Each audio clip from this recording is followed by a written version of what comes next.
Hello and welcome back to Startups Weekly, a weekend newsletter that dives into the week's noteworthy startups and venture capital news. Before I jump into today's topic, let's catch up a bit. Last week, I wrote about DoorDash's acquisition of Caviar, which no one saw coming. Before that, I jotted down some notes on SoftBank's Second Vision Fund. Remember, you can send me tips, suggestions and feedback to Kate Clark at TechCrunch. Com or on Twitter at Kate Clark Tweets. If you don't subscribe to Startups Weekly yet, you can do that here. What's new?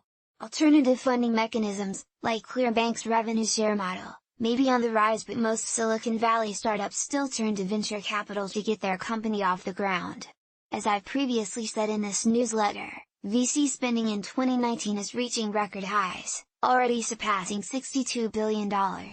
Angel investment, for its part, also continues to occupy a meaningful portion of private investment. So far this year, individual angels and angel groups in the US have doled out $10 billion to startups. Angel investors are not traditional venture capitalists bogged down by processes, quotas and fund economics. Rather, they're deep-pocketed former operators, often, with expansive networks.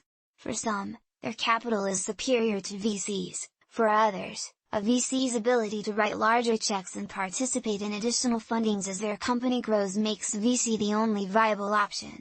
So how do early-stage startups decide whose money to take, if they have that luxury?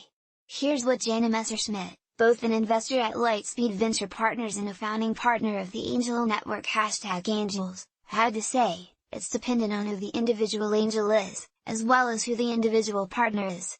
In these frothier times, I encourage founders to interview investors who take a slot on their cap table with the same rigor they would a potential employee.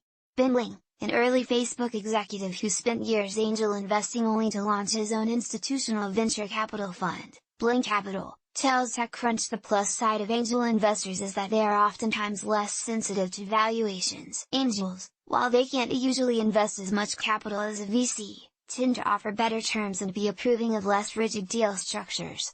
But being an investor isn't an angel's full-time job, typically.